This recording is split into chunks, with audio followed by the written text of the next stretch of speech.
Alhamdulillahilladzi binikmatihi yatarahamu ibaduhul mu'minun wa bi taufiqihi wa inayatihi yahtadu dhalun wa yartadi'u dhalimun. Asyhadu an la ilaha illallah wahdahu la syarikalah wa asyhadu anna Muhammadan abduhu wa rasuluhul ladzi la nabiyya ba'dah, amma ba'd.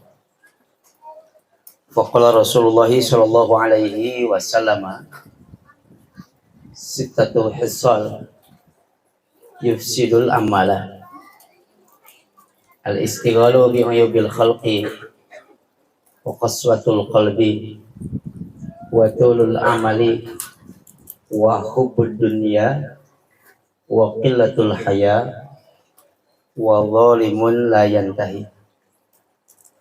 Hadis riwayat Imam Muslim di dalam ayat. Mintanya yang besar. Katanya Allah Maha Kuasa. Katanya Allah Maha Kaya. Mintanya harus yang besar. Itu nganggap enteng. Itu presiden minta sepeda, gampang teuing atau bisa ribuan sepeda dikeluarkan ya. Presiden mintanya Rubicon. Mintanya Lamborghini, pantas. Kamu ke Allah mah yang Maha Kaya, Lamborghini aja sedikit.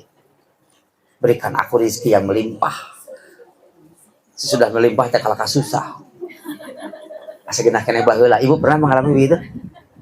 Si bapak dulu biasa-biasa aja hidupnya di rumah yang sederhana, kecil, kemudian sekarang bisa beli rumah, beli kendaraan, gajinya gede, tapi ibu mikir asa genah keneh baheula cenah hidup teh pernah teh, Bu. Asa genah ayeuna.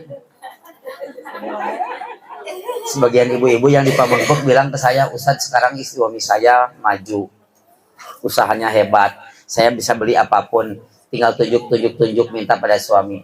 Tapi aneh, kehidupan lebih enak dahulu. Ketika kita makan bisa saling suapin, sepiring berdua. Sekarang makan aja suami saya di mana aja, bisa tidur sekasur berdua. Sekarang tidurnya di kasur yang mana aja. Iya. Ya kan di rumah kasur ada beberapa biji, bukan beberapa rumah, beberapa biji kasurnya. Ini pinter sekali ya. Jadi konotasinya kemana gitu? Traveling ya. Karena nikmatnya tidur itu bukan di kasur. Kasur itu hanya fasilitas untuk menjadikan tidur nikmat, padahal tidak menjamin. Tidur yang berkualitas kan bukan kasur. Rasulullah saja bangun ketika Qailullah tidur siang, beliau bangun, sahabat lihat dari tikar jelek, dari anyaman daun kurma yang kering. Kata sahabat, Rasulullah kalau mau kasur aku kirim ke sini, nanti aku suruh pembantu. Kata Rasulullah, nikmatnya tidur itu bukan pada kasur, tapi ada pada dirimu sendiri. Ya nggak, Bu? Coba rasakan, Bu. Apa artinya alga spring bed sampai 4 ditumpuk tapi tiap lep wah ruas gitu udah KPK kan repot. Tapi tukang ojek, tukang beca di pinggir jalan kena debu kerek natarik. Oh, nikmatnya di situ, kasurnya di sana. Ternyata bukan nikmat yang kecil, tapi rasa syukur yang kurang. Selalu merasa kurang. Kalau air yang menetes bisa menghilangkan dahaga, maka kenapa engkau meminta air yang lebih banyak yang bisa membuatmu hanyut dan tenggelam? Sewajarnya saja. Nah, ibu-ibu sekalian yang dirahmati Allah. Yang ketiga apa tadi? Watulul amal. Kalau terlalu banyak angan-angan dan cita-cita, nanti dipasyaeuna seueur, Bu. Ya. Dipasyaeuna seueur. Ada orang di PHK. Kerjanya di pabrik, yang satu di PLN, di PHK masuk ke masjid, jadi getol ibadahnya tidak banyak waktu luang, guleran gitu. Awal kalimatnya dari lau, lamun, makanya kata Rasulullah, la taqulu lau fa innal lau min amali syaitan. Janganlah kalian mengatakan kalau begini pasti begini, kalau tidak begini pasti tidak begini. Karena kalimat kalau itu, andai itu adalah celah bagi setan untuk masuk. Tapi katakanlah qadarallahu hadza, Allah sudah mentakdirkan ini untuk kami. Hariung duaan tersolat teh cek nu saurang teh oh ini mah di PLN sarua urang kita di pabrik lamun maneh boga duit 200 juta rek naon urang merek meuli sawah sing lega jadi mau meuli beas sabab beas kan ayeuna 270.000 per karung capek kemudian beas sawah we cing lega yang penting sawah saya luas 200 juta saya belikan sawah akan saya garap. Kata yang satu lagi ari maneh cenah lamun boga 200 juta jangan saya merek meuli meri bebek 200 jutaan beulikeun kana bebek naha gampang karingangon engke nogna dijualan saware cek nu ngalamun nu kahiji teh atuh meri maneh ka sawah aing cek yo ribut teh pugu-pugu.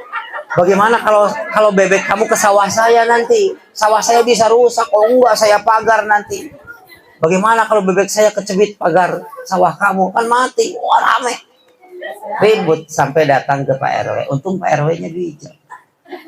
Datang ke Pak RW, ada apa ini ribut-ribut jam 9 malam? Ini bebeknya dia masuk ke sawah saya sampai rusak. Cik Pak RW teh sawah bapak di mana? Sakumaha legana. Belum.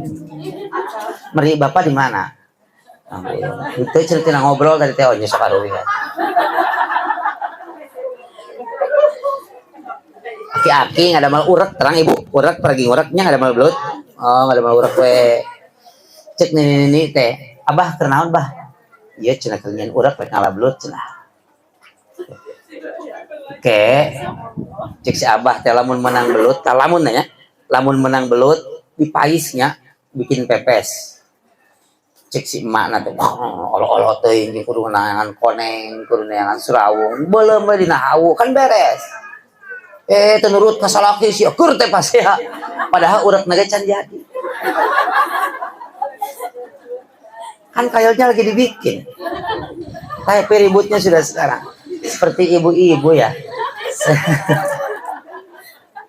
Ibu-ibu pernah nggak kesusahan yang harus dibayar bulan depan tapi nangis dan bingungnya dari sekarang? Padahal besok saja kita tidak bisa memastikan bahwa kita masih bisa bernapas dan hidup.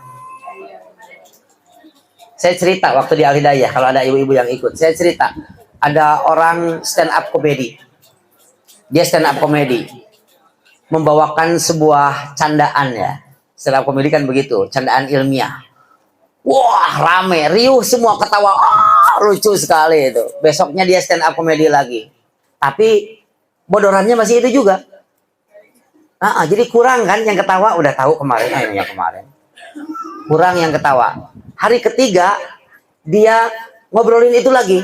Temanya masih itu lagi. Yang diceritakan yang kemarin, nggak ada yang ketawa sama sekali. Si orang yang stand up-nya tanya, kenapa ibu tidak ketawa, bapak tidak ketawa? Kan kemarin sudah 2 kali, sekarang diulang lagi bodoran itu. Kata orang itu, kenapa ibu tidak bisa tertawa dengan bodoran yang sama, sementara ibu selalu menangis dengan kesusahan yang sama? Kan kesusahan itu tiap bulan. Tapi tiap bulan nangis, aja nangis pan kamari gatos itu. Udah rame atau nangis setiap bulan mah. Bari kesusahannya masih itu juga.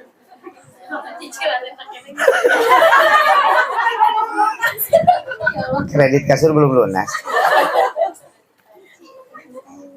Watul amali yang keempat wa hubbud dunya, terlalu cinta pada dunia. Cinta pada dunia itu boleh diwenangkan dalam agama. Tapi kalau ada kalimat terlalu itu jelek. Terlalu kenyang, terlalu pinter, terlalu lapar. Susahnya lapar, terlalu lapar dengan terlalu kenyang sama. Lapar pisan ripuhnya. Ripuh, wareg teuing. Ya sama. Sangsara pisan, ripuh, beunghar teuing. Aduh, ka mana miceun duit ya. Orang kaya sampai dijadwal makan ini udah sampai makanan luar negeri udah. Nah, orang besok makan apa? Besok makan apa ya? Bingung tah, dahar wae isuk bingung. Besok makan apa ya? Orang yang miskin apa besok makan ya? Jadi orang miskin itu mikirnya besok bisa makan nggak? Kalau kita apa yang dimakan saja sih sulit sekali. Wahubud dunya terlalu pinter teuing awan, wareg teuing awan, beunghar teuing awan teh Bu, jelek. Geulis teuing nyawa tuh. Saja naon. Sarumi teh. Tuh, naon nih? Itu geulisnya, geulis teuing. Mun geulis teuing giung Bu istri mah. Tahu ya Bu ya? Tahu giung? Kayak gula pakai pemanis lagi giung gitu. Jadi lamun geulis teuing giung eta teh. Kaherang gitu, glowing pakai MS Glow kayaknya. Taler wae untuk teu catrok. Ti Soledad teh. Eta teh giung ya. Ustaz Depi mah taksok. Naos wae jeung ibu-ibu kunaon teu nikah-nikah gariung cenah. Ibu-ibu na garelis giung cenah Ustaz. Padahal anjeunna mah teu pipilih ngan ibu-ibu na we pipilih.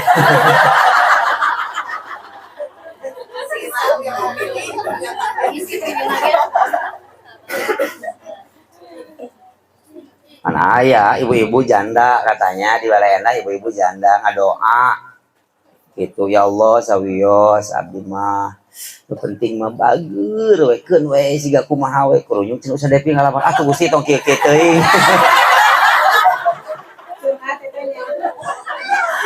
Ayo pun adi di heureyan kita kuat aja nama paham. Sesek ya mental. Jadi bercandana kita mah Ustaz Depi nya gitu. Nah, para iman yang dirahmati Allah, watul amali wa hubud dan dunia. Yang kelima, wakilatul haya. Kurang rasa malu. Jadi kalau kita kekurangan rasa malu di dalam diri, rasa malu apa? Rasa malu untuk melakukan sebuah tindak kesalahan dan maksiat itu akan menghapus amal kita sendiri. Mana era-era tuh kan bahaya nah urusan-urusan saya. Iya. Tapi amal kebaikan yang selama ini digarap bisa terkikis secara perlahan habis gara-gara kurangnya rasa malu dalam melakukan sebuah tindakan yang salah, pelanggaran dan dosa. Kalau dulu ada gerakan disiplin nasional, sekarang lagi digemborkan gerakan malu nasional. Izin. Jadi saya kalau lihat orang yang maksiat, orang yang berlaku dosa tapi sembunyi-sembunyi, saya masih menghargai. Kenapa? Dia punya rasa malu. Orang yang mabok nyumput begitu di juru bumi atau di gudang kosong nyumput beri mabok teh. Nah, coba nyumput era itu bagus. Bukan maboknya bagus dan nyumput nah. Ya. Kenapa bagus? Karena dia masih punya rasa malu. Artinya ada potensi untuk sadar. Ibu-ibu jarang pakai kerudung. Keluar teh saya lewat lompat ke bumi ngahanduk tanya Ustaz punten aduh nyaman nabi teh Ustaz tengah langkung padahal saya nggak ada urusan dengan kerudung punten ya Ustaznya saya bilang ya Allah luar biasa sekali dia masih punya rasa malu ini hebat sekali keren ya.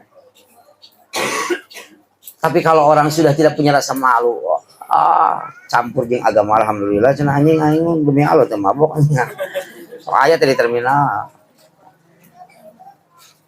gara-gara rasa malu orang sadar di Arjasari saja yang disebut nama ya kode etik jurnalistik sudah ada 2 orang yang berhenti karena malu katanya kalau saya lewat dia lagi minum malu alhamdulillah cenah Ustaz bageura mah abdi kieu wae aya nu abdi teh kieu naon salat sanes mabokna ku galon enggak maksudnya salat alhamdulillah sekarang saya belajar salat.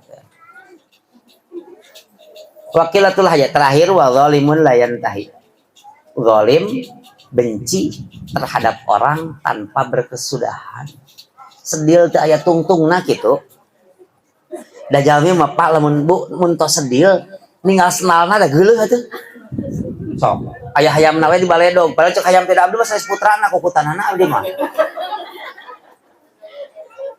Lihat ayamnya aja jelek, lihat bajunya aja geuleuh we. Orang kalau sudah benci begitu. Tapi agama membatasi. Habibaka haunan ma. Cintai orang yang engkau cintai sewajarnya. Karena tidak mustahil suatu saat engkau akan membencinya. Dan bencilah orang yang engkau benci sewajarnya. karena suatu saat tidak mustahil engkau akan mencintainya. Ibu pernah teh geuleuh teh ayeuna mah jadi sepisan pernah? Pernah teh? Atawa baheula bogoh pisan ayeuna jadi sedil pernah teh? Oh, pernah ka mantannya. Mantan. Tuh, bukan sampah. Buanglah sampah pada tempatnya, buanglah mantan pada temannya.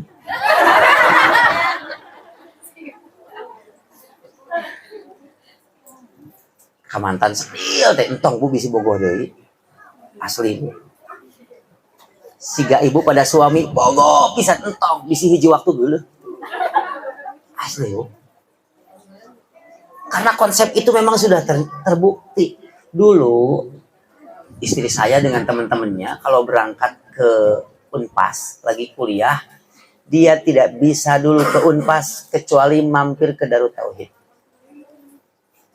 Dulu sama temannya itu, karena diajak-ajak sama teman-temannya lagi ngetrennya Darut Tauhid pada saat itu.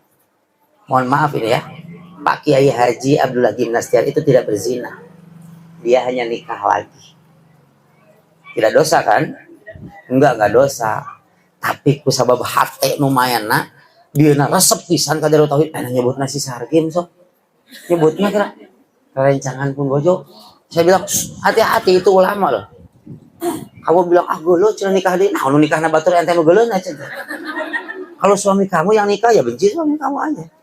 Kalau memang tidak setuju, kalau yang lain nikah kenapa kamu yang benci? Geuleuh saya teh cenah kawin deui. Nah, iya kan teh nyambung ya, Bu. Batur nu nuang cabe urang anu main cerita kan teh nyambung. Dan ibu itu punya kepribadian suka membanding-bandingkan. Yang bikin tidak nyaman itu Bu suka dibandingkan. Iya dibanding-bandingkan. Tuh tinggal Pak nya. Batur mah Pak bisaan usahana. Kerja kantoran ongko, bisnis ongko jalan batur mah Bapak mah cicing wae. Ieu batur atuh Pak, motorna 2, mobilna 2, imahna 2, sawahna 2, istrina ge. Tuh, hiji istrina. Maka jangan pernah membenci seseorang dan terlalu berlebihan karena tidak menutup kemungkinan kita akan mencintainya suatu saat. Betapa bencinya Umar bin Khattab kepada Rasulullah, tapi berbalik 180 derajat menjadi pecinta dan pembela Rasulullah. Ketika kita melakukan sebuah kezaliman, baik itu terhadap suami atau suami terhadap istri, maka adalah sebuah jaminan. Satu, doanya akan diijabah dan kezaliman itu akan dipertanggungjawabkan di akhirat. Coba Ustaz Devi dan ibu-ibu bayangkan bagaimana pertanggungjawaban seseorang ketika sebuah kezaliman itu dilakukan dalam kurun waktu 10 tahun selama 2 periode. Apa yang akan orang itu katakan di hadapan Allah Subhanahu wa taala? Sudah, disipi omongan abdi sok hayang heuras ke dina. Udah ya. Maka 6 perkara yang harus dijaga itu. 1, sibuk mencari kesalahan orang. Yang kedua, keras hati. Ketiga, panjang angan-angan. 3, terlalu cinta pada dunia. 5, yang ke-6, palinter nyamuk umi palinter dicatat. Iya, biar nggak hilang catatannya. Oh, ini ternyata yang saya harus hati-hati. Dan biasanya pemateri yang suka tolong ibu-ibu catat, ini enggak. Tanpa perintah juga langsung dicatat. Ini hebatnya. Saya yakin ini kebiasaan di rumah tanpa disuruh sama suami ngambil duit sendiri. Aplikasikan. Enggak ya? Udah dulu lah ya. Sekian ya. Ada pertanyaan tidak?